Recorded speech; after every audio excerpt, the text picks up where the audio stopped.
I think we can start, Dharmaraju.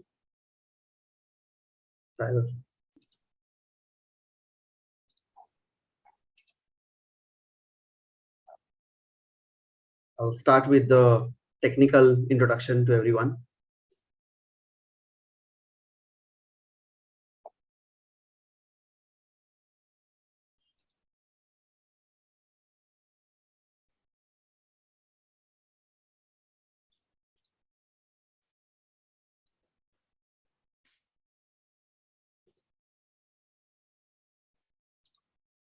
Right. Very good evening, everyone, and thank you for being here today on this bright evening on a Sunday.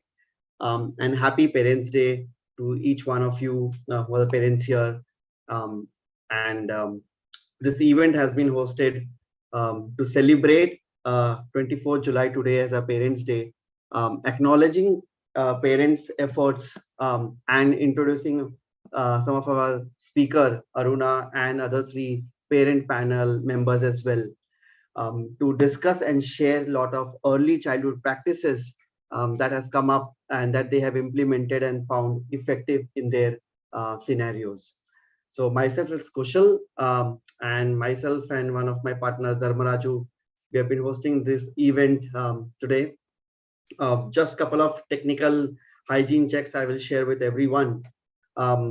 So your chats have been, you can chat and you can post down all your questions on the chat box. We will be noting those questions during the event, and we will address all questions towards the end of the event during the Q&A session.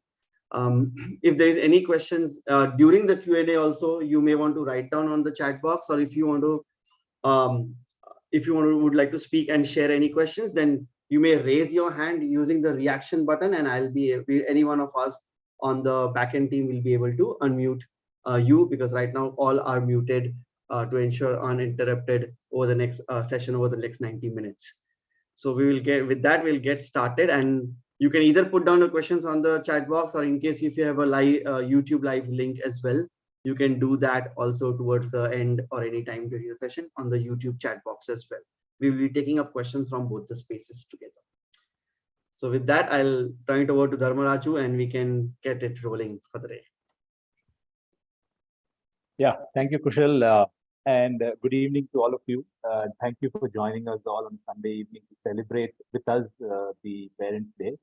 And we are fortunate to have a panel of parents who will share their experiences. And while I think one of the things that Kushal was saying was, when we were looking at some of the literature around, parents about childhood, one of the things that keeps coming across is early childhood intervention. A lot of literature talks about having an early childhood intervention and how that affects the child and helps the child grow. So we thought it would be a good idea to also share parents' experiences on any early childhood intervention they would have done for their children and how that they believe has helped them. Of course, as parents, we all know we don't have the right answer for all the things for a child, and also there is no magic pill out there. So the only way I think we can learn is also by sharing experiences and reflecting on our own experiences through that process of sharing. And we're fortunate to have a panel of parents who agree to share their experiences. And also, in addition, we're going to start off with sort of a half an hour talk by Dr. Aruna on her experiences and her research understanding of early childhood intervention. And to briefly introduce her, I mean, she has a long history of, it would take a long time to introduce her completely, but very, very briefly, just 2 or 3 highlights I would point out. One, she's a doctorate from Harvard, a trained psychologist herself, and she has 22 years. She's been founder director of Prayatna, which is a center for learning disabilities operating from Bangalore and Chennai. She is also an author of a book called Zero Limits, things every 20-something should know. So if you have a 20-year-old or in those ranges, that is a book I would recommend personally. I've myself read it and shared it with my daughter who's 20. Yeah, without much ado, I'll hand over to Aruna so that we can hear from her. After that, we will have the parents panel and the questions moderated by me and Kushal. Consequent to that, we will have the question answers which any of the other members who joined us in the webinar have. So over to you, Aruna. Thank you. Thank you, Dharmaraju, and good evening to all of you. I would like to extend a thank you to both Kushal and Dharmaraju for inviting me this evening to talk to a set of parents. I always enjoy my interactions with parents. Though I have to confess that I've been a parent for 15 years, and I was not aware that there was something called Parents' Day until they brought it up. But since we have Mother's Day and Father's Day, I think it's why not a Parents' Day also, if it gives us an opportunity like this to get to know one another and share our learnings with each other. So thank you all for coming on a Sunday evening. Just give me a moment to share my screen.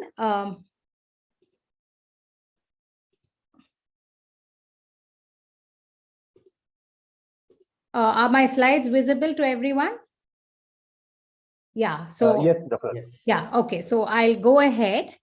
So today I'm going to talk about raising kids to find purpose. As parents, what do we want for our kids? I mean, this is a fundamental question that I think every parent thinks of every now and then. So broadly speaking, we would like our children to brim with life and energy. We would like them to enjoy what they are doing and be excited about the future. We would like them to imbibe the values of hard work and discipline, but also embrace the small joys of everyday life. And we would like them to love learning for its own sake. Every parent hopes that their children evolve into concerned citizens and respectful adults who embrace difference and treat all people with dignity. And most importantly, in today's stressful world, we want our children to cultivate resilience so that they learn how to rebound from setbacks, which life inevitably throws at everyone at some point or the other. So this is a fairly long list of lofty goals that we have for our children to realize. And there is no one path to parenting. There is no one right way to do it. But what we can do, one of the surest things we can do for them to reach their potential in whatever area they choose to pursue is to create a climate that fosters their growth and kindles their intrinsic motivation, where they want to do something and where they are driven by an inner energy. So both in our own lives and the way we parent our kids, we need to walk the talk because they may love us dearly, but they're also, children can be your harshest critics. So they see through your words and they look at the way whether you actually live the way you preach.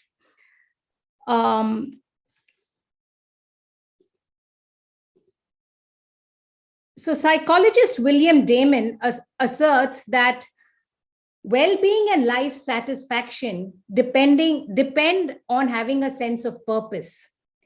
So by purpose, Damon means having an ultimate concern wherein a person is motivated by a deeper reason.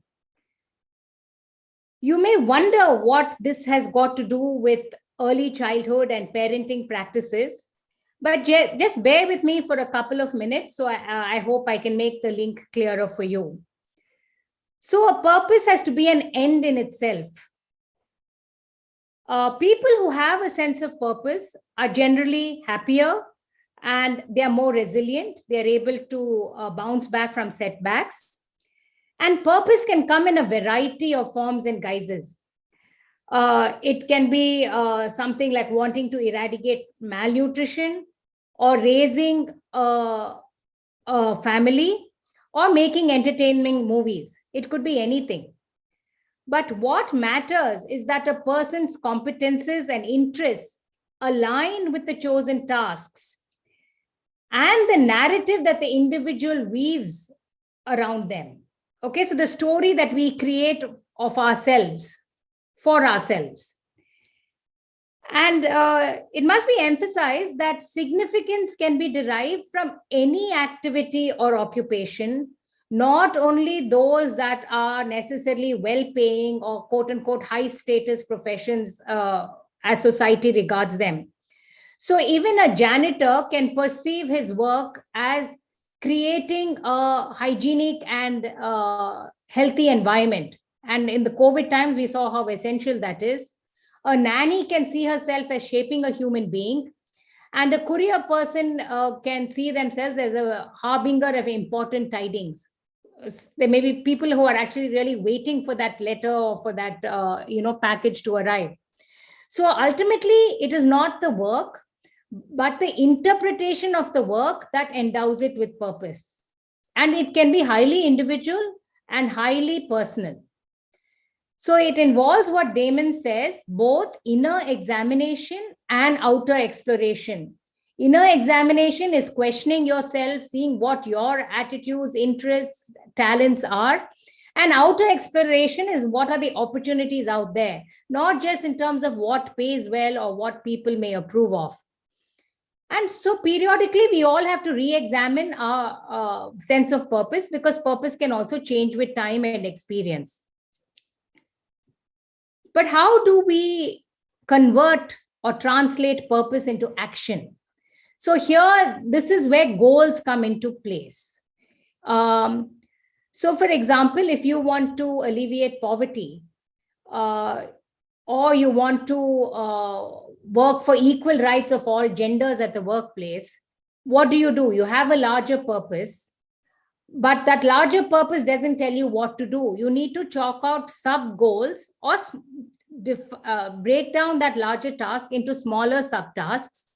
So for example, if you want to work on reducing poverty, you may decide to start volunteering with an aid agency, with an NGO that works with destitute people. And if you find that experience fulfilling, you may decide to create a sub-goal of studying social work and equipping yourself with the requisite skills to achieve your goal. And then by having different experiences in various NGOs, in various organizations, ultimately you decide to start your own agency, which was your ultimate purpose, which you were able to achieve. So now, how does all this relate to parenting? Of course, we don't expect children to come into the world with a sense of purpose. But as parents, as teachers, as adults in their lives, we must remember that our role is not to give children a sense of purpose, but to help them discover their own unique sense of purpose. We are there to facilitate and encourage them. But ultimately, we want kids to discover what gives them meaning as individuals, without necessarily succumbing to what society values as a high status job, or what we think should be their path in life. I know of many parents, when the kid is just a toddler, they have their whole life trajectory chalked out. But it's not for us to do that plotting and charting. It is for the child to discover their own unique path. But as parents, what we can do is to create a climate at home that helps children discover their purpose. And the surest way of doing that, one, is to boost their intrinsic motivation, is to help them cultivate what is called a growth mindset, and to celebrate the small wins. So these are things that we can do as parents, and then ultimately this will likely lead to children having a robust sense of purpose. So first, I would like to make a distinction between two kinds of motivation, intrinsic versus extrinsic. Intrinsic motivation comes from within the person, and they perform an activity for its own sake, just for the sheer joy of doing it. A child who sits for hours and hours poring over a 1,000-piece jigsaw puzzle is not motivated by any reward or prize at the end of the day, but just the sheer challenge of the activity is enough to keep him going. Extrinsic motivation, on the other hand, refers to motivation that comes from the outside world. And it could take a variety of forms like prizes, praise, money, prestige, fame, and so on and so forth. So a student who practices swimming primarily to win a gold medal is doing it for more extrinsic reasons. In the real world, and to be practical, our motivation comes from both intrinsic and extrinsic factors. But today I'm going to focus exclusively on intrinsic motivation, because that is what is harder to do, and that is less intuitive. We know how extrinsic motivators work. So this is what I will be focusing on today.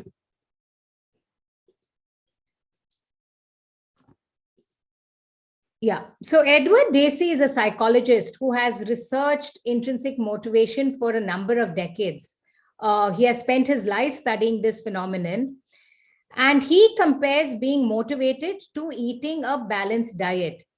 So just like eating a wholesome meal involves getting the right amounts of proteins, carbohydrates, fats, vitamins, and minerals, developing healthy motivation involves getting the right psychological nutrients.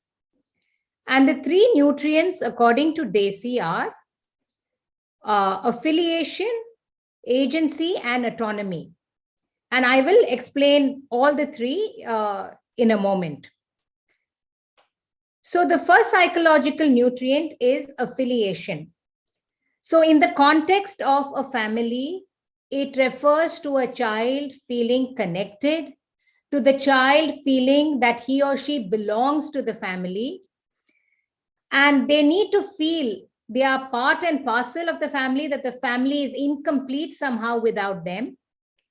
And likewise, ideally, this should also work in the context of school if we want them to be motivated in school. But as parents, you don't have much control over what happens in school, but you can create a firm base at home so that they can deal with ups and downs in school better. But ideally, it should be in both places. And affiliation is very important because it provides a sense of security, and they know that they have a sounding board whenever they encounter any problem or difficulty. And the lack of affiliation leads to what is called alienation, where the child does not feel he or she belongs to the group. And it's very tragic when this happens to a child in the context of a family. There are many children who feel they don't have that sense of connection with their parents or with their siblings. The second nutrient that we need to give children is agency. Agency refers to a sense of competence. So this refers to whether a child feels that he can or cannot do a task. It's his can-do attitude. So a girl with a strong sense of agency may volunteer to do chores at home. She may contribute to class discussions. But if tasks are too difficult for a child, that can threaten his sense of agency. Now, as parents, we need to look beyond just academics when it comes to giving children a sense of agency. If your children are succeeding academically and doing well and have a sense of agency, it's still advisable to look at other talents and proclivities that you may want to encourage. Likewise, especially for children who struggle academically, it's important to find areas in other domains in which they have some talents or show some interest that can be developed and fostered. So don't limit yourself to what the school or the report cards tell you. You can find competencies in a number of areas. And finally, we need to look at autonomy. Autonomy refers to the sense that you are in charge of your life. You are primarily in the driver's seat of your life, and you are in control of your thoughts, feelings, and actions. And in the course of today's discussion, I will explain how this applies in the context of children. I don't mean giving children full control and freedom, but when a child has autonomy, she feels trusted by his or her parents and feels unpressured in her actions. So just to reiterate, the 3 psychological nutrients are affiliation or a sense of connectedness, agency or a sense of competence, a can-do attitude, and autonomy or a sense of control. And according to the self-determination theory of Edward Dacey, when these 3 needs of affiliation, agency, and autonomy are met, our well-being increases. And when these nutrients are in place, the child's motivation will automatically follow. You don't have to do anything else, anything further to motivate the child. They will be able to figure out a path. They will be able to tackle difficulties, provided you ensure that these 3 nutrients are in place. So as parents, how do we go about doing this? Okay, building affiliation. This is what I refer to as the magic of 15 minutes. This is a strategy that was suggested by Dr. Russell Barkley, who works primarily with children with attention issues of inattention and defiance. And he has a program it's a 7-step program for promoting compliance in children. And step 1 of that program is, I would say, magical. I've used it myself as a parent. I've recommended it to many parents, and I must say it is very effective. And what makes it more effective is its simplicity. All it involves is that a parent spends 15 minutes with a child doing what the child likes, what the child enjoys. And, parents will say, yeah, I spend more than 15 minutes with my child every day. So many things I do for him, get him ready for school, help her with her homework, drive her to hockey practice, so on and so forth. But these don't constitute special bonding time with the child. They're day-to-day activities that have to be done as a part of parenting. But when you spend 15 minutes along with your child doing what they enjoy, what they like, you are giving them a message that their interests, their talents, and their proclivities matter to you. Also, in this 15-minute time, it is advisable not to be in parent mode or teacher mode, not to correct or criticize the child, and don't come to this activity with any agenda. So, for example, if you say, so-and-so is weak in writing, maybe we'll use a special time to practice her handwriting. It doesn't work that way. It has to be something that the child wants to do and is willing to do it with you. So it could be anything. It could be playing with Play-Doh, baking a cake together, going for a walk, playing cricket. I'm sure I don't need to give you, your children will give you ideas. I don't need to do it for them. And within 2 weeks of doing this, many parents have come back to me and said that their relationship with their child has improved for the better. Some of them have even found it transformational within those 2 weeks, and they find that the child becomes compliant in other areas as well. Of course, this again should not be used as a threat or a carrot. Only if you do your homework, I'll do your special time with you. No, this is unconditional. The child gets it regardless of what he does or doesn't do. So those are basically the few caveats related to the special time. So this is one of an activity that I would recommend for building affiliation. Next is agency. Sorry. Yeah. So basically agency refers to a sense of competence. And what can we do as parents to build a sense of agency? First, we need to emphasize improvement over performance. We need to give children the message that we want them to keep learning and to keep on improving from where they are. regardless of what grades they are getting. Next, we have to recognize that each child has individual strengths and weaknesses. Not all kids are alike. And we need to stop comparing children with one another. Don't compare siblings. So and so was, used to read for so long, you don't do any reading at home. We don't want to indulge in this kind of comparison. And we also don't want to make this a habitual, where the child starts comparing herself with other children. We need to give children the message: compare yourself with your own past self. 6 months ago, you couldn't ride a bicycle. Now you're able to ride on your own. So that's the kind of comparison we want to encourage children to make.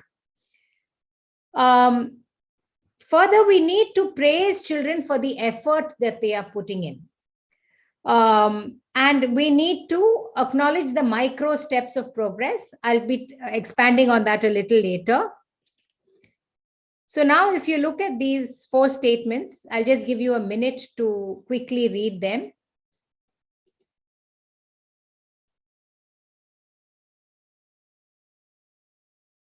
So basically, if you agree with statements 1 and 2, you have what is called a fixed mindset. And if you agree with statements 3 and 4, you have what is called a growth mindset. So this concept of fixed and growth mindset was put forward by Stanford professor Carol Dweck.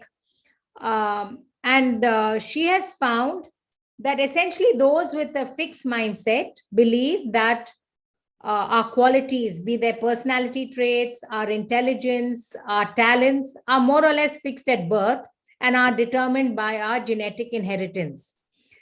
And people with a fixed mindset typically believe that people differ primarily due to their genetic endowment. On the other hand, those with a growth mindset believe that all children, regardless of whatever competencies they come with into the world, are capable of learning in their own different ways, and different abilities and qualities can be honed with and acquired with effort, patience, and practice. Okay. And even though everyone may differ in terms of initial talents and abilities, everyone can change and grow. So growth is not limited to only certain people. And failure, most importantly, doesn't signal that a person is incapable, but that a person continues to try. So just to give you a brief example as an adult for you to relate to these concepts, if you are learning a foreign language, say Russian or Japanese, something that you're not familiar with, and you have been in the class for about a couple of months, and then the teacher calls you in front to have a conversation in the new language, what are the thoughts that are going to go through your head? For example, if you have a fixed mindset. So if you're standing in front of the group and you're not able to answer most of the questions, and you tell yourself, oh my gosh, this language is so tough, I'm looking so stupid, I should have never signed up for this course, this was a bad idea. And consequently, you feel tense, you feel nervous and embarrassed. On the other hand, if the thoughts that run through your head are along the lines of, yeah, this is just a fun experience, the teacher just wants me to talk, I've just learned the language for 2 months, obviously I'm going to make mistakes, but it's good practice, then you're more open to learning, you're more relaxed, you're calmer, and you're likely to enjoy the course more. But the good news is that mindsets are mutable, they are changeable. So don't worry if you agreed with statements 1 and 2. You can change your own mindsets and that of your children. If you start believing that the way you respond to their work, the way you respond to failure determines how you learn and progress. So how can we build agency for children? So it's in the small things. It's what we say to them. It's how we react to the everyday occurrences that are part of life. So when a child does something that you appreciate, instead of just telling them good job, specify what you liked about what they did. I like the way you built the tower. So you tell them what exactly you like. Next, emphasize improvement so that the child begins to see herself as capable of making positive changes. So if the child has tried cleaning up the room, but it's still not up to your standards or specifications, instead of pointing out all the areas that the child missed out, which most parents would automatically do, say that last time your clothes were on the floor, but this time you've picked them up. So point out what went right. Then when a child is confronted with a task they find difficult, you have to acknowledge that, yes, life is going to present us with things that are tedious, boring, and difficult, but we needn't necessarily give up. We can try to make it easier by problem solving. So seeing if we can break it up into smaller parts, more manageable, more doable. And finally, empathize with the child's feelings, especially when they are feeling bad, when they are feeling some negative emotion. So when they feel understood, they are more likely to try again.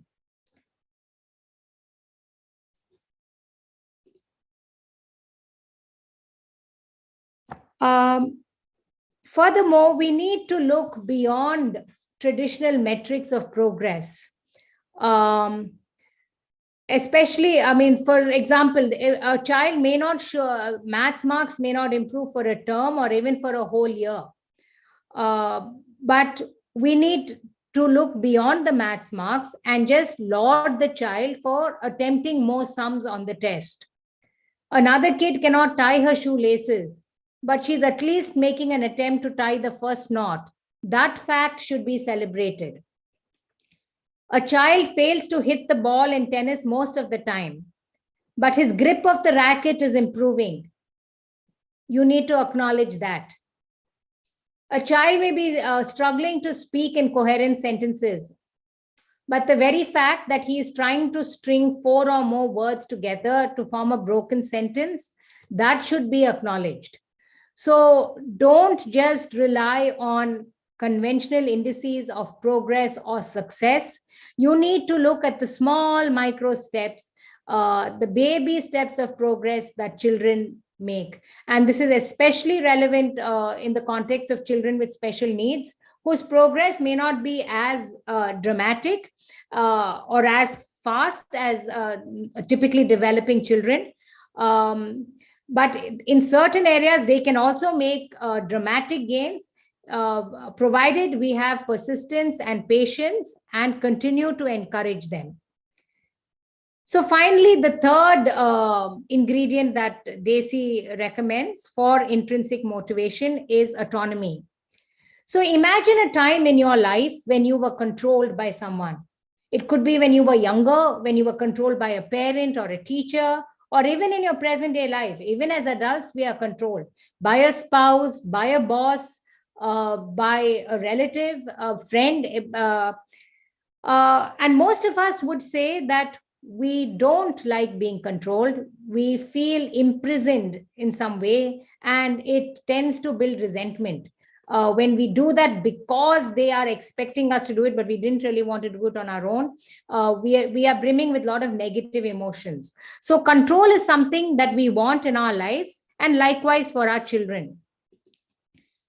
But in the context of parenting, what does that mean to say give autonomy to your children? I'm not advocating that there are no rules or boundaries or no limit setting. Being autonomy supportive is not the same as being over permissive. You need to set clear, consistent rules, but you can also allow the child some say in how the rules are formed based on their developmental age. Provide them with a lot of choice as that's appropriate for them developmentally, and gradually allow them greater stakes in decision making in their own lives. So we have to remember that children are first and foremost human beings. I know I'm saying a very basic fact, but very often parents treat children like they're objects to be manipulated. And we have to remember that these are children, each with a will, each with a desire, and that desire not to be controlled is as strong in them as it is in us. So to sum up, it's important for children to discover a purpose. Don't foist your ambitions and aims on them. Nurture their growth so that they find their own purpose, their own unique paths, and help them cultivate intrinsic motivation. Let them discover their talents and abilities, and let them know that they are changeable and that can be constantly improved. Help them appreciate the importance of a growth mindset, and do not look at failure as the end of a road, but merely a stepping stone to the path of success. All children are capable of charting their paths, provided we acknowledge and appreciate the small wins. Thank you for your patience and attention. Thank you.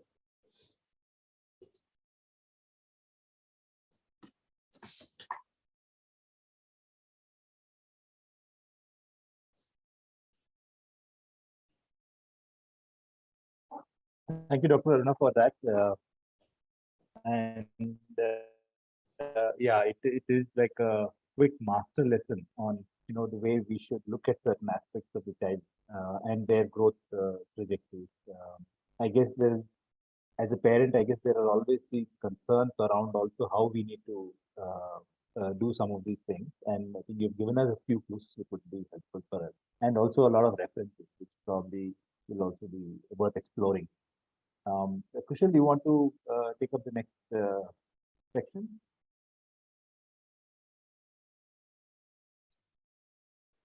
Yes, thank you, Dharmaraju. So thank you, Dr. Aruna, for this, and we'll move on to the next session now, which is the introducing I'll introduce the parent panels, and then Dharmaraju will take over the questions with them. That's it, guys.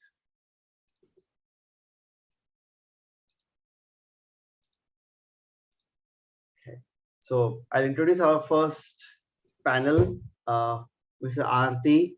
Aarti is a fitness and wellness coach here, and she's been a parent to two beautiful children.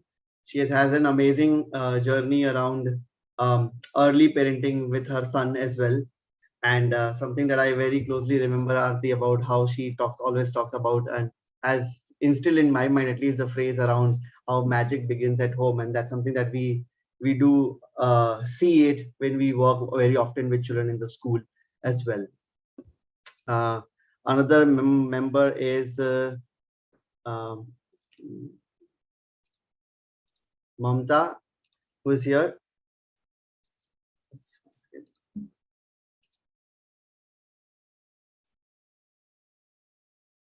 Okay, let's check. Yes, Mamta is here as well. Mamta, I've known Mamta for quite a while, and she has been a mother at home for a 6-year-old child, and she has been, like, there are certain early childhood practices that I've been learning over the last 6-7 months with her as well, that Mamta and her husband Deepak have been continuing constantly with their son Kian. So that's something which I really, I hope that a lot of us will be able to take those practices as well, because those are something which are easy to do practices at home on a daily basis. And we have last one, Hina. Dharmaraju, would you like to introduce Hina as well? I'll try to put and see spotlight goes on everyone. Yes. Is it visible? Yes, I think so. Yeah, Hina is a mother to a 5.5-year-old child who is on the spectrum, and she used to live in Oman, and she has now shifted to Delhi and certain practices that she's done with her young one. Also in terms of her self-training to be a special educator, so that she can support the growth path for her young child. So that's my quick introduction of Hina. I'm sure as we move along, we will get to know them a little bit more than what me and Kushal have shared. And now I would just maybe, Kushal, is it possible for you to spotlight the three parent panelists? Meaning, I tried doing it, but it didn't work for me. Yeah, even I tried doing it. I'll just check. Right. So what we'll do is we have actually, keeping in mind the time that we have, we've tried to we put together a few questions that we thought we could raise with each of these parents, and they would sort of give their experiences and understanding of that and share their views on that. Just to reiterate what we had suggested at the beginning of the discussion, if you have any questions that you would like to raise to any of us, any six of us, please do share that to the chat box, and we will take them up at the end of the discussion. So the way we'll do this moderation right now is I'll ask a couple of questions, and then Kushal will chip in for a couple of others. So to start off, maybe the first question that I wanted to ask was just to lay the context for all the for all the webinar attendees. If each of you parents could describe in a couple of lines about your child, if you meet somebody for the first time, how would you describe your child? So maybe I'll start first with Hina, and then we'll move to Mamta and then Aruna. Yeah, Hina, you can just unmute yourself. Yeah. So I'd like to describe my child as a very tiny, innocent, pure soul, because kids with autism and people with autism, as we all know, they are very pure. They have no malice, no kind of cunningness in them. And he's very innocent, and he's definitely, he's a very quick learner. Whatever I have tried to teach him till date, or the work that I've been doing with him, that would have been very successful. And that's how I'd like to describe him. And he is the ray of sunshine in my life. Yeah, thank you, Hina. Maybe Mamta, you could go next. Yeah, hi. So if someone would tell me to describe Kian, well, he is quite inquisitive. So he's always asking questions. Whenever he's in a new environment, he wants to know every detail of the things that he sees there, any word that he listens there. So a lot of questions that you have to be prepared to if he opens up to you. He takes time to open up to people though. But then once he has opened up to you, there'll be no stopping him and his questions. And he's generally quite focused, but he gets distracted as well. I mean, very easily. It's difficult for him to concentrate on one thing for too long. But then we have taken that in a positive manner. So that's the reason he's been able to do several things at a time.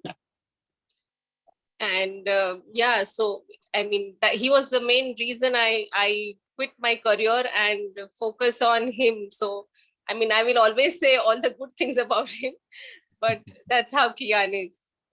Yeah. Thank you, Mamta. Thank you very much. Arti, I realize that you have 2 children, so you can probably go ahead with both. Well, good evening, everyone. I have 2 children, Ananya and Veer. They are 15 and 13, respectively. Ananya is, they're actually also less than 2 years apart. So it's been a little bit extra special, challenging and rewarding, raising 2 children who are very, very unique, whose needs have been extremely different and also very close together. It's one thing to raise one young child, but I feel like I had 2 who were in diapers and bottles, and of course my journey with Veer also. So it's been extremely rewarding and challenging at the same time. Ananya is a 10th grader. She's also an entrepreneur. So I'm extremely proud of her. And very, very proud of Veer, who is 13. He is on the spectrum and is learning, is growing, very happy, healthy child, extremely social, wants to make friends with everyone. And I think he just spreads a lot of joy by being who he is. And I couldn't agree more with Hina. The innocence that these children have, the purity of soul that these children have, and also loved what Aruna shared. The 15-minute time that you spend with them. I think every time I do my 15 minutes or 5 minutes with him, I feel, why am I pulling him into my world? Why don't I get lost into his? So I call him my Buddha boy for, I think, the right reasons. Yeah, that's what I would tell about my children. And also, I couldn't agree more with Aruna. It's not about what career paths they choose, but it's very, very important that children grow up healthy and confident in who they are.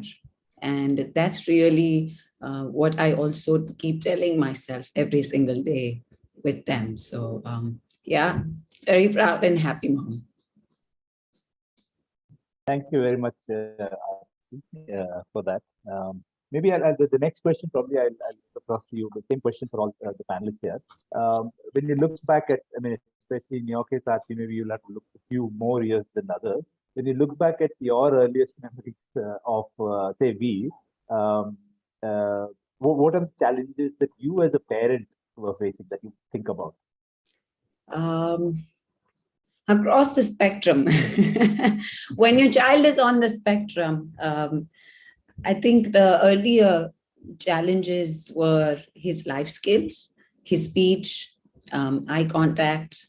All of his milestones were also delayed. So, and plus you're a mother to a child who's met all her milestones before time. So you kind of, as a parent, know what to expect. And you also kind of have to remind yourself that your child is unique and give them the time and the patience and the resources that they need at an early age. I think our biggest challenge was that he was like they used to call or say slow development for Veer. And it wasn't in terms of physicality, it was more in terms of his life milestones. So from talking, from speech to walking to feeding himself, fine motor grip, across the spectrum. And so, yeah, that was really our biggest challenge initially. And also, I think I would say the second challenge is helping the child navigate with the world. You as a mother or a father do connect with the child. But then you quickly realize that for the child to navigate with the world, also you have to kind of help them do that, with their cousins, for example, or their grandparents, for example, because they have their own vision of how the child would be, should be, all of that. So I think it was a dual challenge, I would say, not just with Veer's development, but also, with the family members or your surrounding and so forth.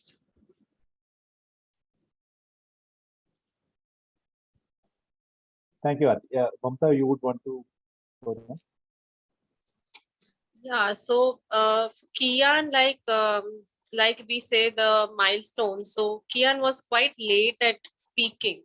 So, the challenge was, I mean, everyone around us were like, he's still not speaking. He's 1 year, he's still not uttering a word. And then, at a certain point in time, it gets into you that why is he not doing it? I mean, we were all okay about it, but then, people try to instill that in your head that, there's something wrong with the child. You should go to a speech therapist. He's not talking much. But, you have that mother thing that thing that you have inside you as a mother, and which tells you that, there's nothing wrong with him and he will do it at his own pace. So yeah, making him talk was one major thing. So he started uttering words at around 1.5 years or so, which according to as per the Indian household and the society around is quite late. So, but then we were quite sure as parents that, he would be once he starts speaking, he will just not stop. And that's what happened. So once he started, because we were into the habits of telling him everything. Like whenever we used to go out, we used to explain him everything. Maybe we were stopping at a petrol pump, or we went to a bank, or we went to anywhere. I mean, a doctor's chamber. So we used to always tell him things. We used to always tell him that, you know, this is where we are going, this is how it's going to happen. And we used to continuously talk about it. And the magic was when he started speaking, he actually, we did not have to tell him that these things happen at these places. I mean, whenever we used to go to petrol pump, he would show us signs earlier. And then when he started speaking, I mean, he just said it's a petrol pump. So that was, the speech was a little delay. So that was just a little challenge that we faced in the beginning. Other than that, I mean, the challenge, there were social challenges, as in, you know, if you're not as per the trend, you'll not make friends. So there were trends like, you know, you have to celebrate big birthday parties, and then you have to, you know, you have to admit him to such and such a preschool. And then there were several things that we did not do. Like we said that we don't have to have a separate maid for him. And you don't have to, I mean, we were not buying too much for him. We didn't want to give him too much, that, you know, you have too much of clothes, or you have too much of toys. And they used to always tell us, why you're not giving him, why you've taken out only 5 toys for him, why is he playing with the same toy, he's got so many toys. But it was our understanding, we knew what we wanted to do with the child. So, you know, making our perspective clear to family members and people around us was a little difficult. But then eventually they all understood, and, you know, they now realize it was all for his good.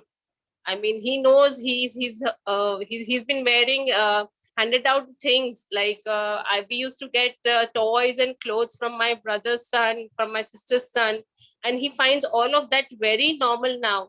You know, when someone tells him that you know, this is so this belongs to Param Bhai. So he said, yeah, I know, I've been wearing his clothes since he was quite small. So all of that, making all of that normal was quite a challenge for us. But now that we have come through it, I can definitely say, I mean, we did that for the best, you know. I mean, making him things and telling him what it was. I mean, we never said, you know, we are going to the doctor or showing him the injection thing, the fear of injection, that, you know, now if you don't listen to me, this is what's going to happen. We never lied to him. Like, we always used to tell him that, listen, this is where we are going, beta, and you cannot come with us. We'll be back in this much time. And he knew that, you know, when mama and daddy have gone out, they have said such and such thing, and they will be back by that time. So we always used to reiterate that, you know, this is how it is. And now it's for all good. I mean, right now also, when he is home with his daddy, so he's all cool about it, that yes, mama and daddy have gone to a place where I cannot go. I understand. And, you know, I mean, he's okay about it. It's a way of life for him now. Yeah, that's quite interesting, actually. Also, the social pressure you faced while trying to raise him in slightly maybe non-typical way, Yes. or at least the way society wants you to have done it, maybe, and the communication aspect. That's quite interesting. We'll listen to more about that. Hina, you want to respond to the question that I asked about what you remember as the earliest memory of challenges you faced with your child? I had a very different set of challenges because I moved from one country to another, and that was he's my first child and my only child. So Wali, he was very young. He was only 2 years old, and as a first-time mother, I did not know a lot about parenting and about how, you know, how the milestones are and what all a very young child should do. So my mother was helping me all throughout on video calls, on calls. My mother-in-law, everybody, they used to ask that, oh, he's not giving eye contact. He's not looking at us when we are calling him. So you need to, you know, take him to a doctor. Maybe you need to ask why he's not responding that way. So we consulted doctors, and after that, when he was diagnosed, I decided that yes, there is some issue, and he was diagnosed as mild to moderate autism. I don't understand what that scale means. So I decided that I should go to India because I wanted to give him the kind of social exposure that we get here. Oman, because we were also new there, and my husband, he's in sales. So he used to be out of the house, most of the time. He was not home for days. So I was left all alone with my child. So moving back to India was a decision that was very hard to take, because living alone in Delhi, and then taking the child for therapies, finding my own way. But I did it with the help of my parents primarily. And most importantly, my child, he also supported me. He also cooperated. I was very apprehensive. I was very fearful that what will happen, how I'm going to live. But everything happened very smoothly. I did face some difficulties and some challenges, of course, they are there, but I found my way. And with him, because he was completely non-verbal then, he's still not communicating verbally. So there was only finger pointing and hand leading and things like that. So it was very difficult for me to understand. And then understanding what autism is and how it's going to affect our lives in the long run, I kind of prepared myself. I spoke to senior parents. I used to meet parents. I used to meet people who have been in this journey, and I tried to talk to them. I understood like what all challenges I will be facing in the next. I kind of started preparing myself for the upcoming challenges. So that helped me a lot. And most importantly, my family, they were with me. My in-laws were with me, my parents were with me. Everybody supported me all throughout. And with the course also, now 2 years back, COVID started. So everything stopped, the therapy stopped. So, and it was only 1 year that I was in this journey. And after that, I had to switch to online mode. So again, that was an impediment, that I thought, how am I going to, continue with the therapies? But luckily, everything happened smoothly. I completed my course. I completed my studies also. And now I'm back in Delhi. I'm all with the therapies and everything. So it was all good.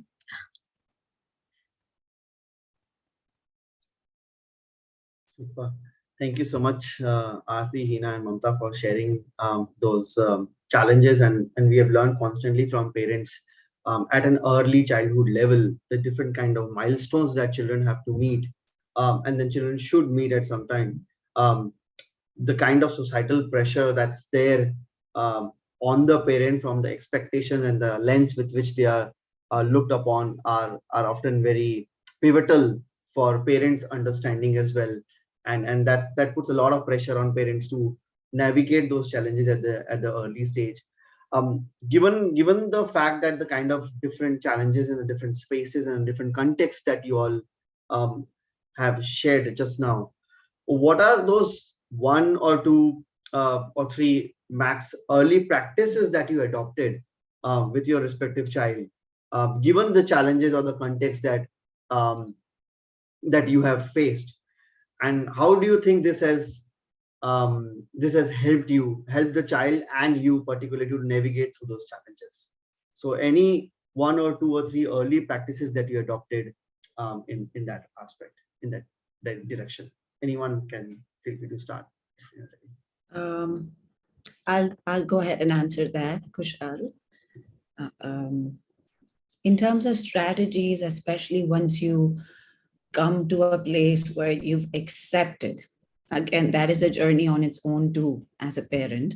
When you accept is when you actually start to strategize, because now you're in, now it hits you and you're like, okay, this is where we are and it's not going anywhere. At least I'll speak for myself.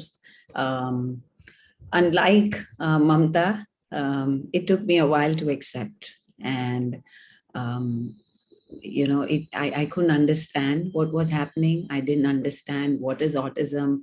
I didn't have any parent that I could relate with and share or talk about. And I was in the United States at the time. So I felt very isolated in understanding what it was like. The only people that I was able to talk to were counselors or therapists, and all they had to share was the diagnosis. Get him evaluated for this, get him evaluated for that. But that wasn't enough. It didn't feel enough back in the days. I mean, I knew what the problem was, but I didn't know what it was. It if that makes any sense. So I think the first thing I think as a strategy was the acceptance part.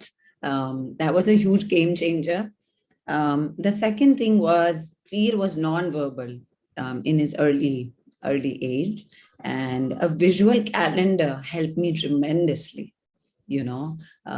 So I literally had a visual calendar, and it had Velcro on the back. So even he could actually take it and tell me in which order he wanted to do things. So that tremendously helped me and him. And I had simple things. I had, like, I think all kinds of photos and laminated them and had a Velcro on the back. So if it's playtime, I had a ball.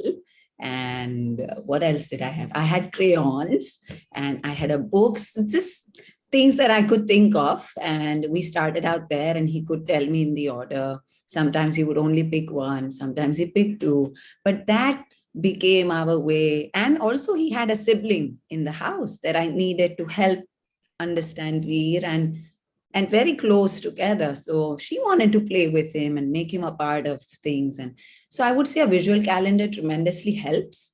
I needed to organize my day. That was definitely one. The second thing that really helped me was giving him sensory breaks, giving him different types, not having him sit for a long period of time. It literally started with 3 minutes. And 3 minutes felt overwhelming back in the days. So I think we started out with like 2 minutes, and then the 2 minutes turned to 5 minutes, break every 2 minutes. And we would just take a walk and then come right back. Or we would even exercises, we just crawl on the floor and come right back. So, but it was very, very intuitive for me and him. I was also reading a lot. I was also trying to educate myself, but I also understood that he was unique and his needs would be very, very special and catered only to him. So no matter what I used to read, I would still allow him to tell me what he needed in his own ways. And that tremendously helped. So I think strategy-wise, sensory breaks helped him. Over a period of time, as his attention grew, his need for sensory breaks also stopped. He did not have fine motor skills, so writing and coloring also was completely out of the question, so just pinch, grasp, and very basic is where we started from. Making things very easy for him, because I wanted him to be part of what was happening in the house, whether it was a festival or it was laying the table, or just give me a spoon and we'll set the table, unlike giving a child to say, okay, go set a table. So really simplifying a task to actually include him in the day-to-day task also. So giving him very simple tasks, I think really helps. So I think if I had to sum it up very simply in the early stages, would be making things very easy for him, a visual calendar, and a lot of sensory breaks, I would say. But in addition to that, I think the biggest strategy was to not compare Veer with anybody. And it's always been a comparison of Veer to Veer. And if he was progressing Veer to Veer, like 3 months or 6 months or a year, then we've made progress. So no matter what anybody told me, the doctor said, oh, he'll never talk, he'll never do this. No, as long as he's progressing, that's the report card. And to do that, it takes a lot out of you, but that's the only way to be, And I think that strategy still works. And in fact, now I think at least for me, I think I applied that to even myself. Just comparing myself to myself is such a growth mindset in its own way. And I thank him for teaching me that, if it wasn't for him. So I think strategies both for the child, and I'll also encourage strategies for the parents. For me to get into health and fitness also was a strategy, because I knew I had to care for myself. I knew I was suffering. It was always about the child. The child needs this, the child needs that. Give him a sensory break. But what about the caregiver?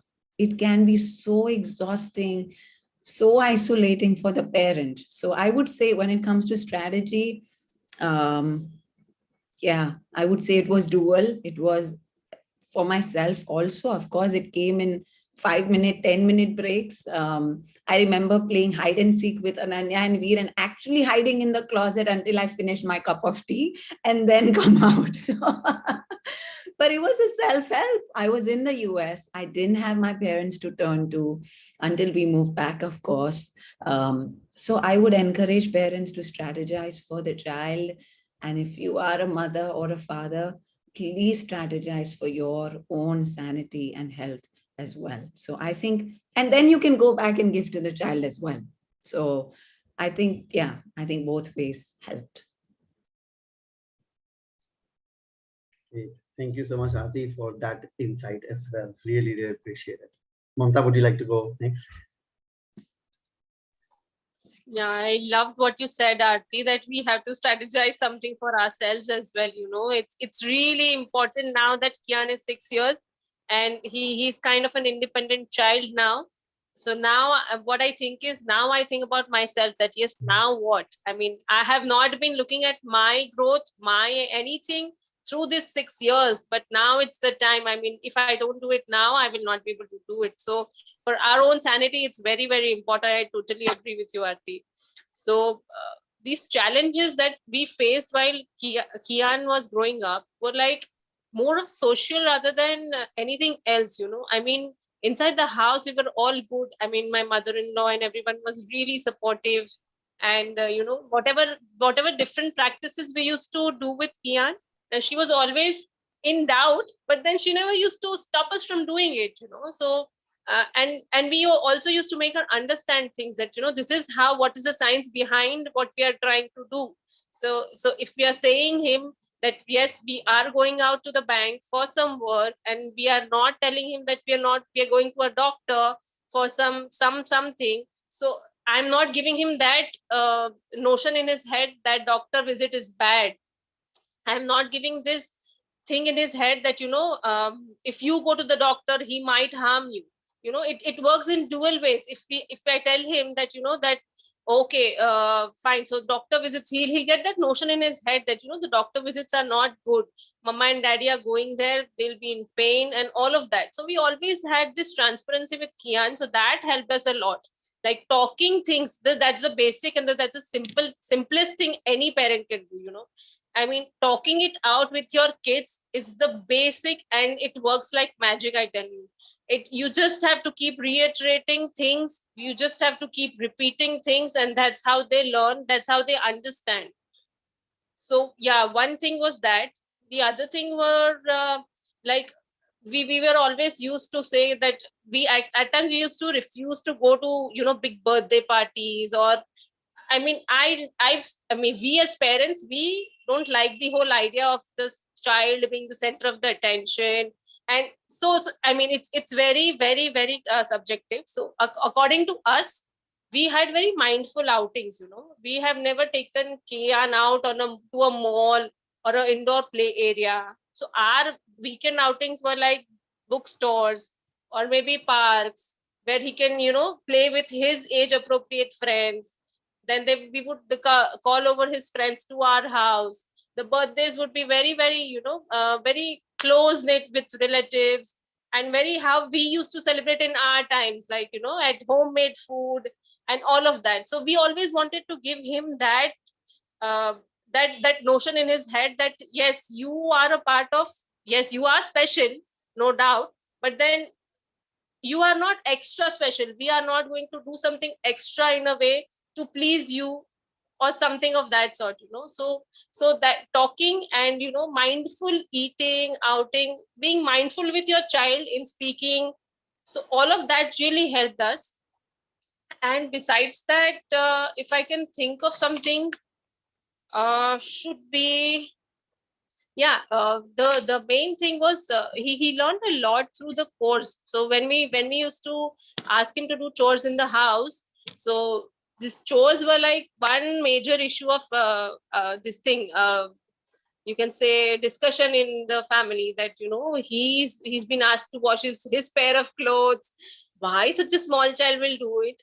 But then, eventually when he has learned, when we just ask him now that, Kian, you can just go and set the table for lunch or dinner, and he will just do everything on his own right now at this age, since he's been practicing it since last 4 years or so.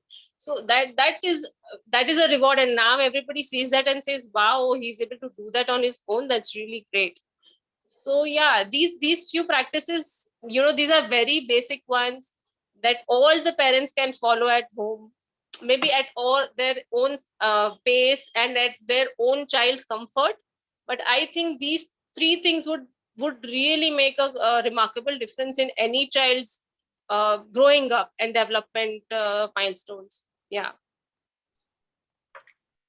Thank you, Mamta. Something that I'm listening from Aarti and you is like so much around centering around the child's need and not what we just want the child to do every time. Like whatever we actually saw and understood around the need of our children is something where we designed the support from them. Let's hear from Hina as well.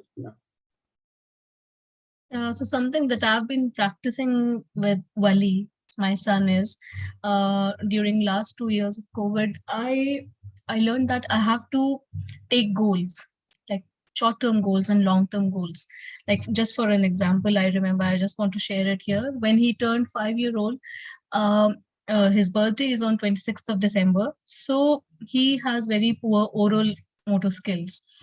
So I wanted him to blow his candles. That was something that I thought that, yes, on his 5th birthday, I will teach him the task of blowing his own candles on his cake. I kept working. I was very consistent. For 3 months consistently, I worked on this apart from other goals as well. And that was the day, on his 5th birthday, he blew his candles, and I cannot describe the joy and the happiness I felt that day, that yes, this is something achievable. It was it may not matter much that the child is blowing his candles on his own, but he did it. And this is how I've been taking goals from then on, that yes, I have to break the task. This can be done in 1 month. This can be done in 2 months. Something doable, not something like as per his age. That next year he will be able to make a standing line independently. This goal I took for 6 months, and now he's able to make a standing line independently. So we don't have to, we don't have to overload ourselves. We don't have to take up so much that is not doable.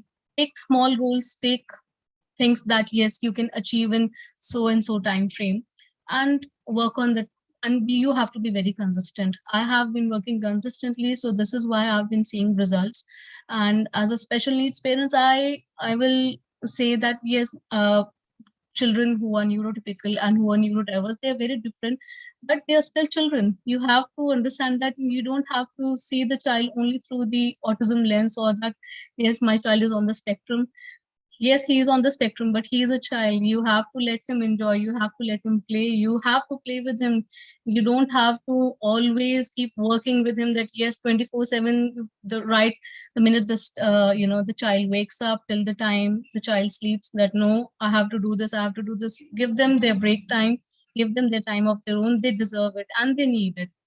Even we need it, of course. You just cannot continue to work with the child all day long. You have to look after yourself also. You have to give yourself time, so it keeps you sane, it keeps you happy. Otherwise, it will weigh you down. The kind of responsibilities and the kind of stress parents face, it becomes very difficult in the long run, and you will suffer. Your health will suffer.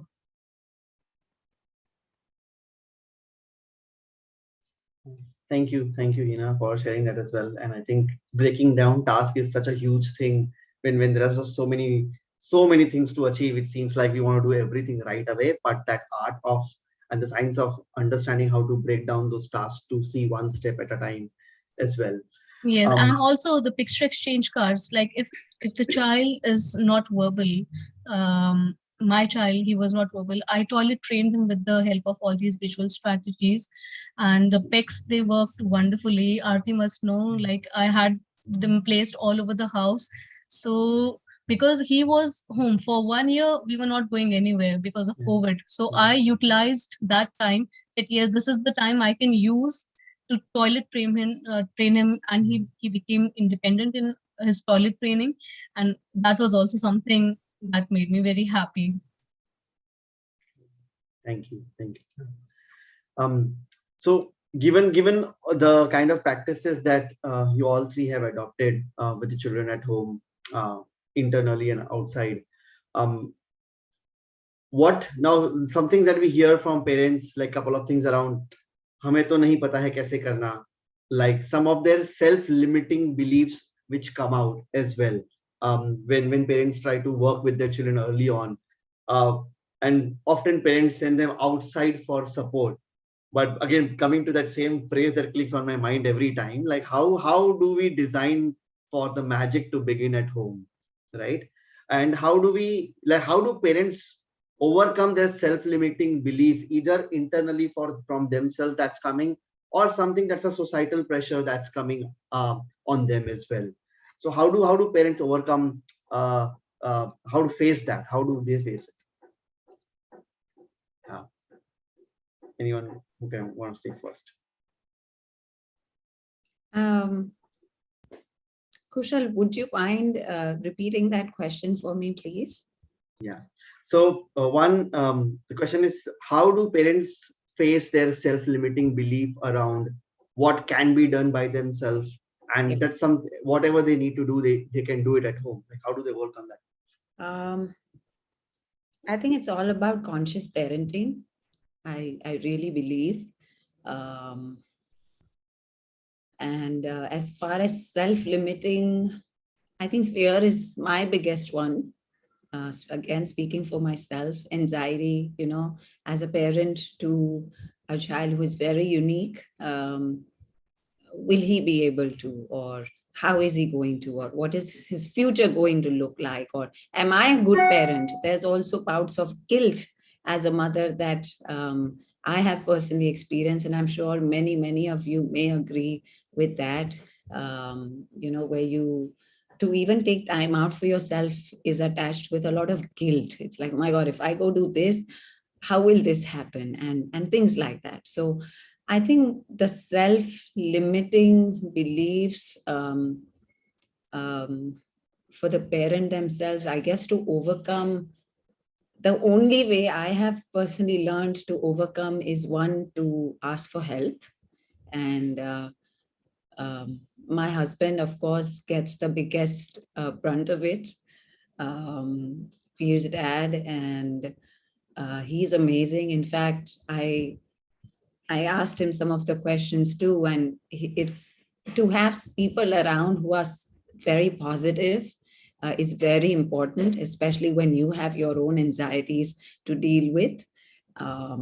So I would say asking for help is very, very important, as caregivers, to not be shy. It does take a village to raise a kid, and especially a special kid. Oh my God, maybe a country or an entire nation, or I don't know, continent.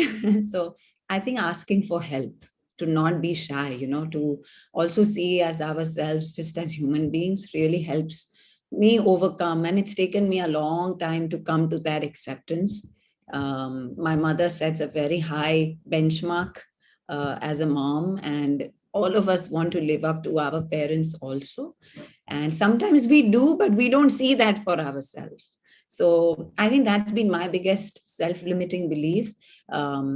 And to overcome that, I think asking for help, to be very, very honest with myself, has helped me tremendously. And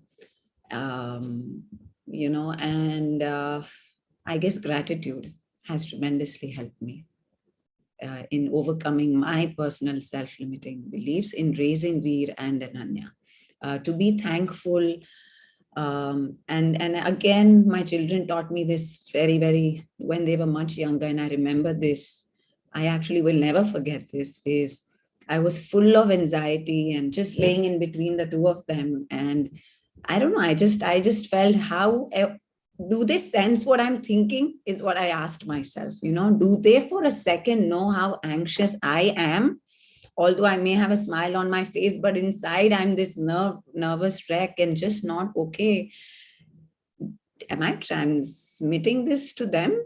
Perhaps, because I feel when my mom is anxious, without her saying anything. And I think from that point on, I realized that I truly wanted to practice not seeing what he was not able to do, switch it to what he is able to do. And I promised myself to practice that for small things. And I remember 2 days later, he went and fetched himself a glass of water on his own. So instead of me thinking, oh, he didn't ask for it, or like he did actions, and he actually fetched a glass of water on his own, and I appreciated that. And I was verbal about it. And that mindset shift really has helped me overcome that self-limiting belief where you don't see what the child is not able to do, but actually start seeing what he or she is able. And the child starts to sense you too, I feel. These are very smart children. They may or may not speak, but they understand life. They understand emotions. They are life, and I think that's what I really mean by conscious parenting. Is it's not about teaching them, but it's about me learning and me improving and me growing and asking for help and letting them see the human side of me where I may be in tears sometimes, or just tell them what's going on. And I think that's really helped me overcome and still overcome every single day. It's a journey, some of the self-limiting beliefs. So I would say gratitude, I would say asking for help, and just accepting yourself helps. Thank you, Aarti. Thank you so much.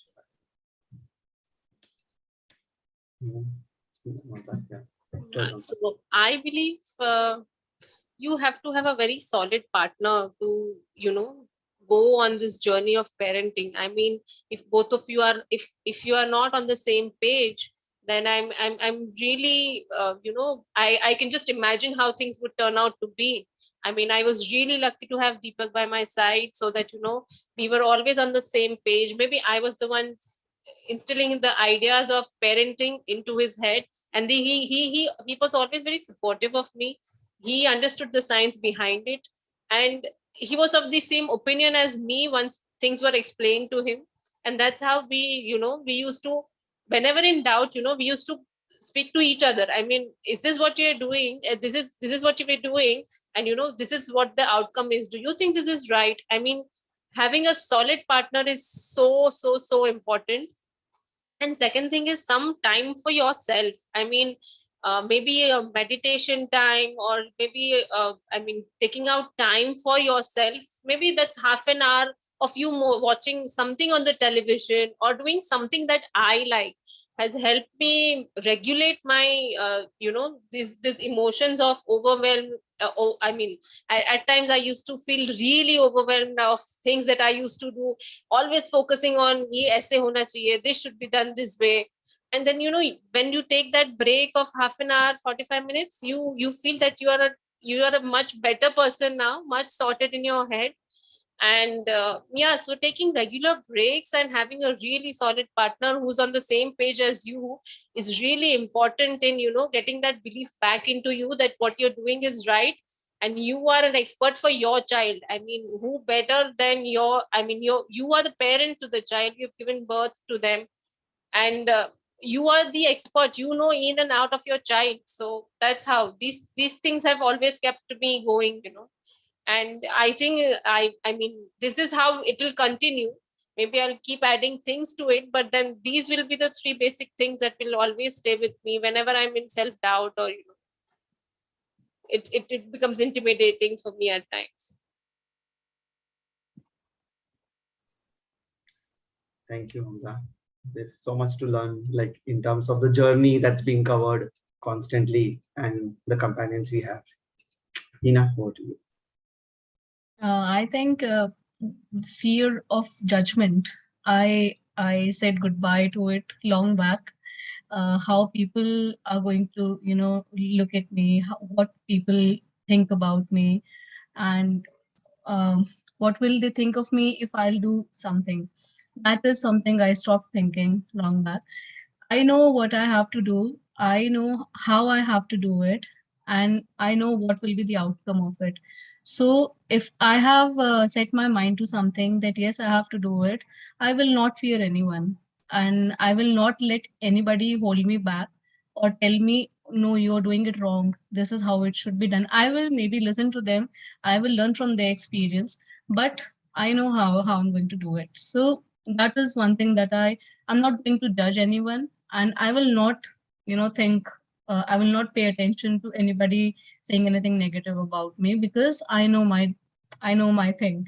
So because a lot of people, they keep telling me, oh no, your child is not going to talk, you see, he's he'll be 6 now, maybe he's not going to talk, maybe you need to change your strategy. But I have that confidence in my child. I know that yes, one day he is going to talk. I am consistent with my efforts. So I know that someday, maybe when he's 6, maybe when he's 7, maybe when he's 8, he will talk.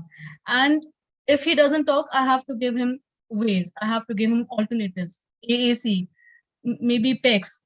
So that is my thing, that yes, what I've thought of the long term, that maybe this something is not happening at this point of time, maybe it won't happen the next year, maybe it won't happen after 2 years, but what is the alternative to it? That is something that I have decided, and I will be working on it consistently, definitely. And something other than that, that is, every person has their own journey, every person have their own difficulties and their own challenges. So we shouldn't judge anyone, any parent, be it a special needs parent, be it any parent.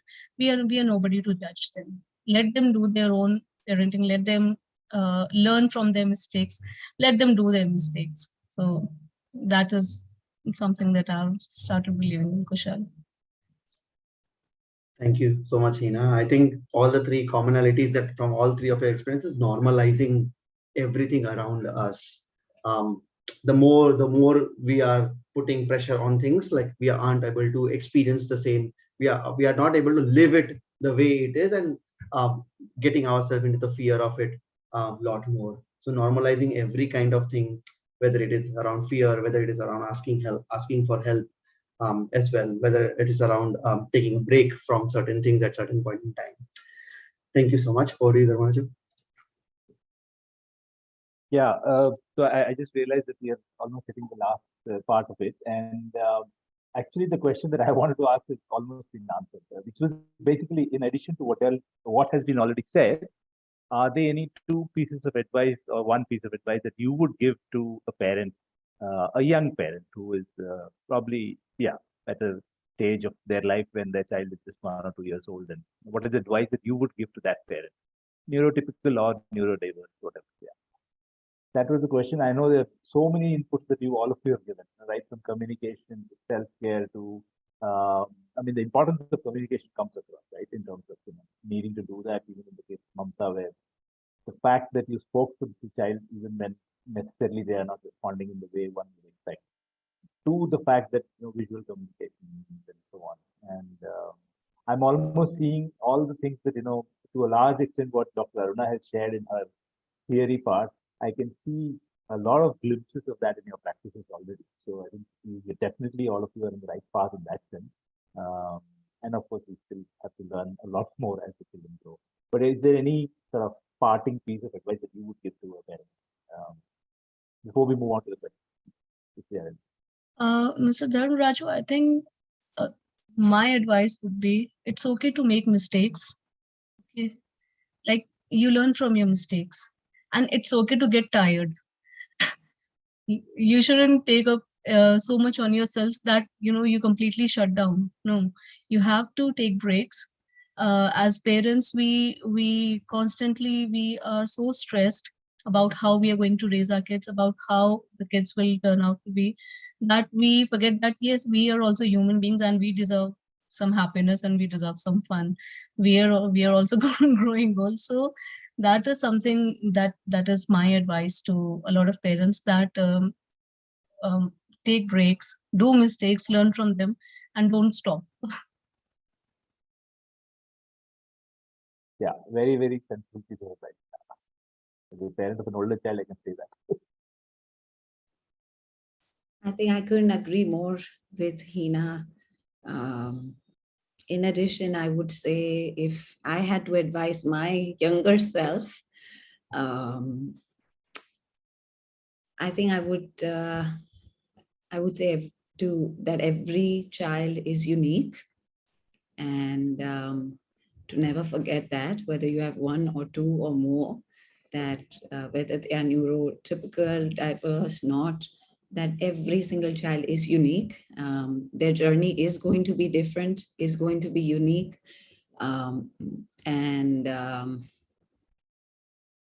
I guess, and the second piece of advice, or in addition to that, would be that it's all going to be okay. Everything is figure outable. If you're okay, everything is figure outable. So, yeah. Yeah, thanks for that new word, figure out. Might have just come up with that. Yeah, I know. That resonates with me. It resonates with me. It does with me also. Absolutely. Yeah, Mamta, you want to share? Yeah, so one piece of advice is, to the new parents would be, you are the best judge for your child. I mean, you are around the child all the time. You know your child best. So please believe in your instincts, and communication, I believe, with the child is really, really important. These two are the main things. If you focus on them, I mean, since you are an expert at your child, so I mean, there's nothing stopping you. You can't go wrong with it. And even if you go wrong, like Hina said, it's absolutely fine. It's absolutely fine to make mistakes and then realize it later that this was wrong. But then that's how we learn. We are not, none of us were born parents. We were made parents through when our children were born. So yes, we are also new to this, and it's absolutely fine to make mistakes, and it's just that you need to learn from your mistakes. That's it. Very true. I mean, as you were discussing earlier also, that this is one, it is journey, definitely. Second, I guess there is no magic pill as such, and actually sharing, I think, helps a lot. I mean, that's what I have sensed in my own journey also, is that well, if you have a partner, you share with the partner, or even if you don't have that kind of an option or opportunity, even with friends or with co-parents, right? When you are able to share your journey, that I found tremendously helpful. So yeah. Kushal, are there any questions that we have from? Yes, we do have a couple of questions. I'm pretty excited to take them up as well. So there's a question saying, what if I think this is from Aruna's session when Aruna was talking about the expressing of interest by children. What if the child doesn't, give me a second. Yeah, thank you for that. What if the child doesn't express any interest and just sits not doing anything? I think you need to just give the child time and make sure that the other three ingredients that I said are in place. Because very often something is lacking. It's very unusual for children not to have some interest. They may be stopping themselves because some ingredient is not in place. So I would, rather than questioning the child, first make sure that everything in the environment is okay in terms of the three ingredients I spoke about. And typically the interest will usually evolve. Don't be too worried if the child is not showing any interest. It will come. Thank you. Next question is around when Aarti was sharing about how caregivers need to take care of ourselves. So the question for pretty much everyone in the panel is, how do we take care of ourselves? Like, how did you all do it for yourself, taking care, self-care?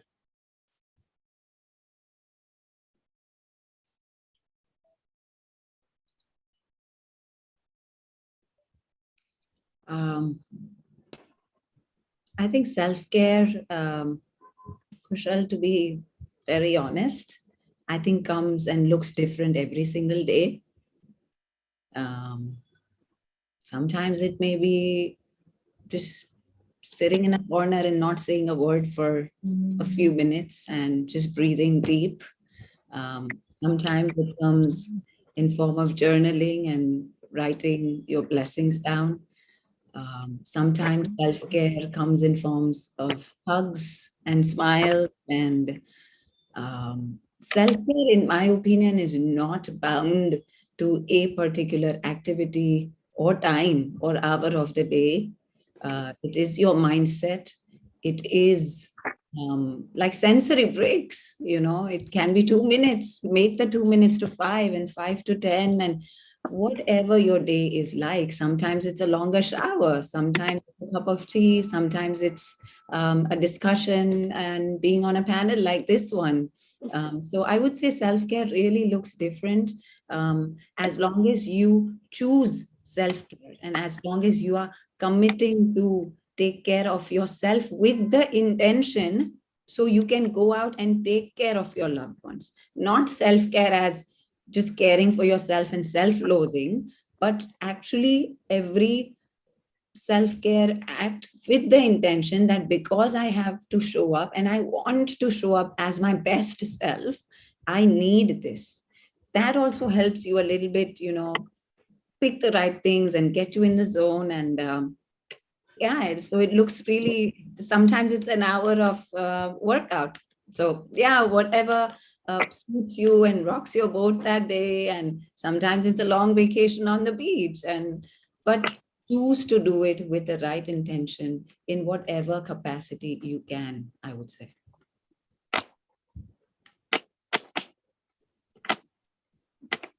Anyone else would like to share any self-care practices that worked for them while taking care of themselves?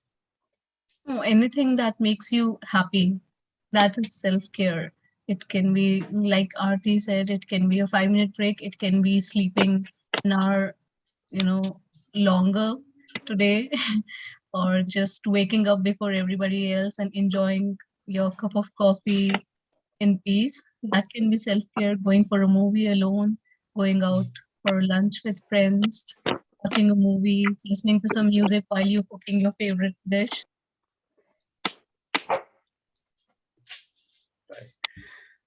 Nice, thank you. I'll move on to the next question. There's a question from, would like to know how as a parent you handled all your different emotions. Who said we have handled? We are still dealing with it. We are no expert at it. I mean, we are still handling it. Till date, at times there have been days where I have to actually figure out that whether I'm disappointed at my my undoings, or whether I'm disappointed with the amount of load which is there on my head, or whether it is just that I have not got some time off. So it's still, every day we are learning. I mean, I will talk about me. So we have not learned or mastered the art of controlling our emotions. I do at times cry in front of my child. I mean, there have been times which all the parents, I believe, like the initial 6 months, 7 months, when you don't know how to take care of the child, you feel like crying. The every other night I used to cry in front of my husband that I'm a bad parent. I am not able to take care of my child. Why is he crying? We don't understand things.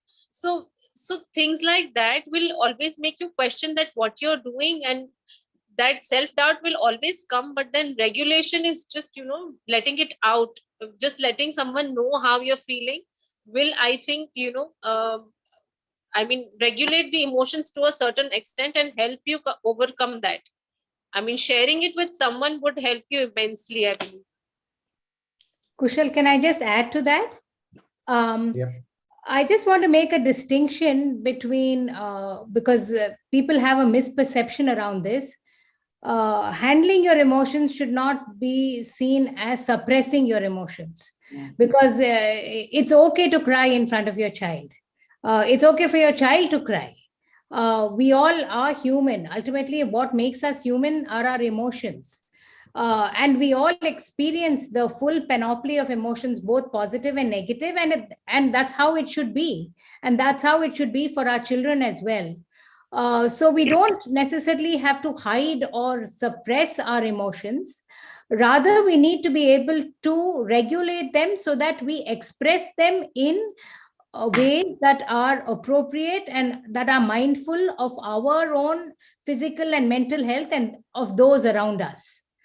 Because the way we respond, we don't want to blow up in anger, or we don't want to go sulk and be simmering in resentment. We want to curb these negative emotions, but it doesn't mean that we don't experience these emotions. Kushal, can I take a minute and add a little bit to that? Exactly what Aruna said. I think emotions are to be felt. I think the problem becomes when we get to hung over them for too long. And especially as caregivers, it's a special bout of emotions. And sometimes it's also very hard to distinguish, is it physical exhaustion? Is this really emotional? Is it mental? Is it physical? It's the entire spectrum of it becomes difficult. And in my experience, and as a health and fitness professional, I would say writing does help. You may or may not have another person to share things with. I would encourage parents to journal, even for your own clarity of mind. It's a very, very helpful practice. So writing exercise, couldn't emphasize more, especially for all the mothers in the house today. There's enough evidence and we know why, and it truly works. So even a 20-minute walk with your child or on your own does help you, get that dopamine fix and help you feel more stable emotionally as well. Also think of it as an active meditation more than anything else, right? You're so much in the present moment when you do any physical activity. It truly helps you with your health. And breath work. Doesn't take anything, no investment. Just a few deep breaths truly, truly help. So yeah, couldn't agree more, not to suppress them, but feel them and let them go. And then you have new ones to deal with. So it's a constant process, but definitely look at your emotions at all levels, physical, mental, and emotional is very, very important. And these practices do help. They help tremendously.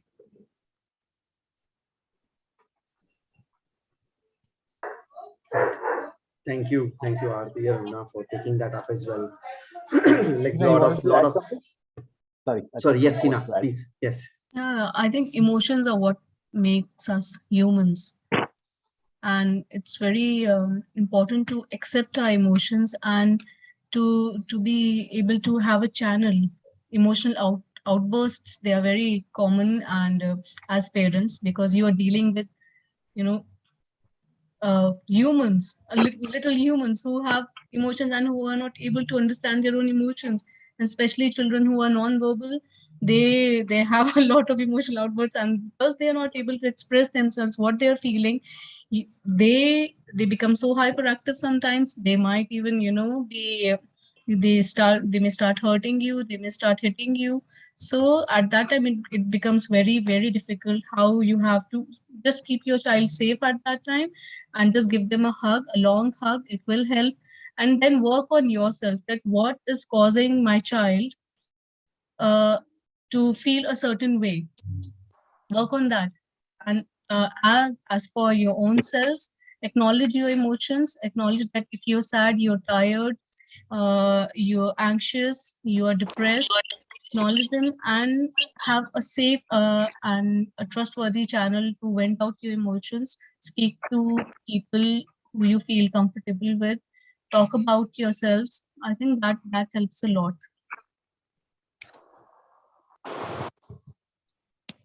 I think something common coming out of this last dialogue around all the questions is the mindfulness practices that each one of you have recommended to adopt being from journaling to expressing gratitude for everything that we have around, and which we, I think, in the regular rush of movement every single day, we miss out on those to acknowledge around us. So there are a couple more questions as well, but in the interest of, we're almost running over time. So in the interest of time, I'll wrap up here. Just like to summarize a lot of learning that we have had around the self-care, conscious parenting, and how do we take care of ourselves first as parent before actually addressing the need of the child as well. So that's been one large summary of the whole dialogue today as well. Would like to extend my thanks to Aruna for introducing us to the practices around agency, autonomy, and affiliation around children. And I think these are some of the things that consciously or unconsciously stays in our mind, but never comes out in action, be it as a parent, be it as a teacher, constantly as well.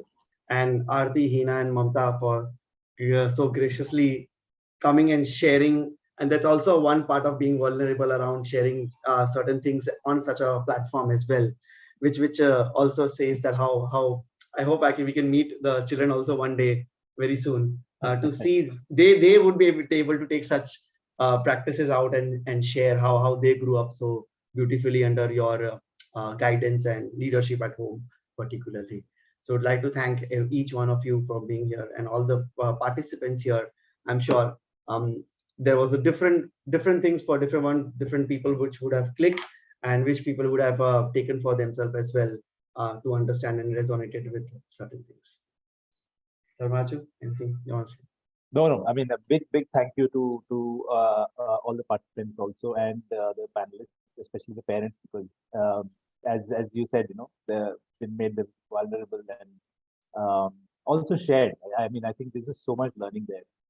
I'll probably have to go through the video again to sort of just get all of that again back. So yeah, thank you very, very much for that. And thank you, Dr. Aruna, for your input. Dr. Aruna, you want to go ahead? Can I just have 2 minutes? I just want to thank Dharmaraju and Kushal for organizing this wonderful event. And to the three phenomenal and highly inspiring parents, I think I learned a lot from this session.